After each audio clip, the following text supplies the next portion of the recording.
अस्सलाम वालेकुम। नया दौर के साथ मैं हूं मुनीर बाजवा। इस वक्त मेरे साथ मौजूद हैं सनम जावेद के वालिद मोहम्मद जावेद ख़ान साहब।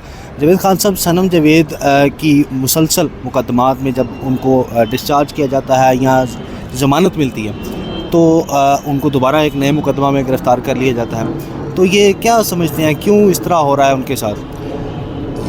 हम तो ये क्लियर पहले दिन से समझते हैं कि ये उसको सियासी इंतकाम का निशाना बनाया जा रहा है और किसी एक की जो ख्वाहिश है उसको पूरा करने के लिए पाकिस्तान के आइन को रौंदा जा रहा है, कानून को रौंदा जा रहा है, अदलिया पे असरअंदाज हुआ जा रहा है।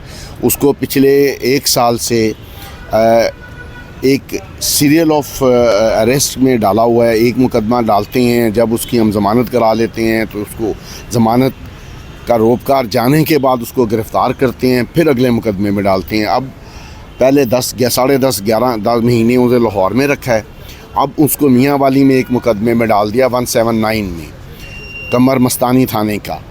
वो हम वहाँ उसको जाके 14 दिन का फिज़िकल रिमांड दे दिया। हमने 14 दिन के बाद जाके साबित किया कि जी उस मुकदमे से कोई ताल्लुक़ नहीं है। उसमें पकड़े गए किसी एक्यूज़ ने ये नहीं कहा कि जी उसने सनम या आलिया के कहने पे इस तरह के कोई एक्ट किया है। तो कोर्ट कन्विंस हो गई और उन्होंने उसको उस मुकदमे से ख़ारिज कर दिया। जब उसको ख़ारिज किया तो उसके साथ ही जो प्रोसिक्यूशन डिपार्टमेंट है उन्होंने एक और कोर्ट को दरख्वास्त दे दी कि जी हमें 180 में इसको गिरफ़्तार करना है। 179 और के ख़ारिज होने के बाद 180 में गिरफ़्तार करना है। हमारे वकला ने उस पर प्रोटेस्ट किया, कोर्ट का ऑर्डर याद कराया कि जी आपने जो और पहला रिमांड ऑर्डर दिया है 179, उसमें आपने लिख के दिया है कि जी अगर इस थाने में और भी कोई मुकदमा है तो उसमें भी इंटेरोगेट कर लिया जाए, क्योंकि हमारे वकला ने पहले ही ये कोर्ट को बताया था कि हमारे साथ ये हो रहा है कि एक मुकदमे में गिरफ़्तार करते हैं, जब उससे ख़ारिज होते हैं या ज़मानत होती है तो ये दूसरे मुकदमे में डालते हैं। इसलिए इनको पाबंद किया जाए कि अगर और भी कोई मुकदमा है तो उसको इसी इंटरोगेशन में कर लिया जाए ताकि हमें पता चले कि और कितने मुकदमे हैं। अच्छा, माजी में दहशतगर्दी अदालत के जज नवीद इकबाल साहब को जब उन्होंने काफ़ी ज़मानतें लेना शुरू की तो वो उन्हें ट्रांसफ़र कर दिया गया। तो क्या समझते हैं कि फवाद चौधरी साहब भी कहते हैं कि जो ख़ुसूसी अदालतों में जजेस की तैनाती का इख्तियार है वो लाहौर हाई कोर्ट को होना चाहिए, ना कि किसी डिपार्टमेंट को? देखिए ये तो बिल्कुल क्लियर बात है कि किसी एजेंसी या किसी एडमिनिस्ट्रेटिव पावर को ये इख्तियार नहीं होना चाहिए कि वो जजों के मामलात में इंटरफेरेंस करे। और काजी साहब आजकल यही केस देख रहे हैं कि एजेंसियाँ कैसे इंटरफेरेंस कर रही हैं। तो ये काजी साहब के लिए एक क्लासिकल एग्ज़ाम हो सकता है ये केस सनम का, कि सनम के केस का जो फ़ैसला था लाहौर हाई कोर्ट में 768 वाला, उसका जो डिसीजन होने जा रहा था वो 8 मार्च को होने जा रहा था। 8 मार्च को उसकी बेल एप्लीकेशन जो है वो नवीद इकबाल साहब की अदालत में ज़ेरे समाअत थी, और जिसमें अब कोई जो पिछले 45 दिन से वो डिलेइंग टैक्टिक्स इस्तेमाल करके और ये तासुर दे रहे थे कि उन पे बहुत ज़्यादा प्रेशर है, और उस दिन हमने उन्हें कहा कि जी आप इसको एक्सेप्ट करें या ख़ारिज करें ताकि हम आगे वाली किसी कोर्ट में जाएं, जो भी फ़ैसला होना है आप करें। तो वो फ़ैसला करने के लिए आर्गूमेंट सुन के अपने चैम्बर में गए हैं तो उनको ट्रांसफ़र लेटर उनके हाथ में थमा दिया गया कि आप चले जाएं। और 8 मई को ट्रांसफ़र करने के बाद 8 मार्च को ट्रांसफ़र करने के बाद 22 मार्च तक वहाँ पर कोई दूसरा जज नहीं लगाया गया ताकि उस सनम का जो केस का पेंडिंग फ़ैसला था उसको अनाउंस किया जा सके। हमने हाई कोर्ट में बेल डाली कि जी उसका जो जज है उसको ट्रांसफ़र कर दिया गया और ड्यूटी जज साहब जो हैं एज़ पर रूल उनको सुनना चाहिए, लेकिन वो नहीं सुन रहे। या तो हमारा केस उनको कहा जाए सुनने के लिए या कोई दूसरा जज मुकर्रर किया जाए। हाई कोर्ट ने कहा कि जी आप AIG ऑफ़िस को इसके बारे में अपनी रिक्वेस्ट प्लेस करें। हमने AIG ऑफ़िस में रिक्वेस्ट प्लेस की, वहाँ से ऑर्डर गया कि जी आप इनके केसेस सुने ड्यूटी जज साहब को। ड्यूटी जज साहब ने सुना। उसके बाद उसकी ज़मानत हुई है 27 अप्रैल को।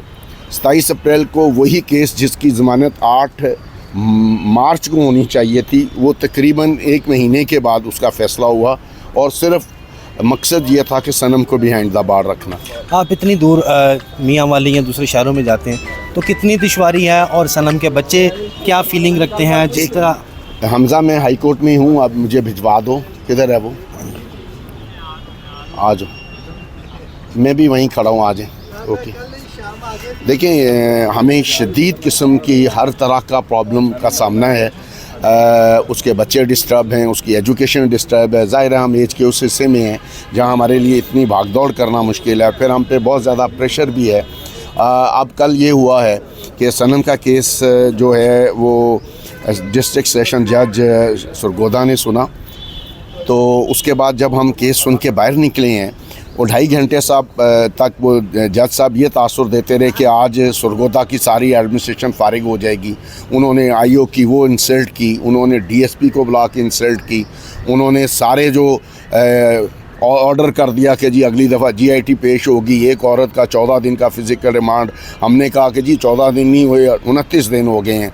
उन्होंने कहा ये कत्ल के केस में ऐसा नहीं होता। ये हम बड़े खुश कि आज तो सारी सरगोदा की जो एडमिनिस्ट्रेशन है वो गई। 2.5 घंटे के बाद वो जज साहब उठ के तशरीफ़ ले गए हैं चैम्बर में, और चैम्बर से जाके फरमाया कि जी हमने 7 दिन का मज़ीद फ़िज़िकल रिमांड दे दिया। मतलब सनम पिछले 36 दिन से रेगुलर फ़िज़िकल रिमांड पर। तो हामिद खान साहब यहाँ जो पार्टी के रहनुमा वकील हैं, उनकी खिदमात आपको दी जा रही हैं? नहीं जी, मुझे नहीं दी जा रही। मैंने रिक्वेस्ट की है, आज मैंने ये मैसेज भिजवाया है इमरान खान साहब को। आज असद कैसर साहब ने शायद उनसे मिलने हैं, उनके पीए के रात को मेरे से बात हुई थी।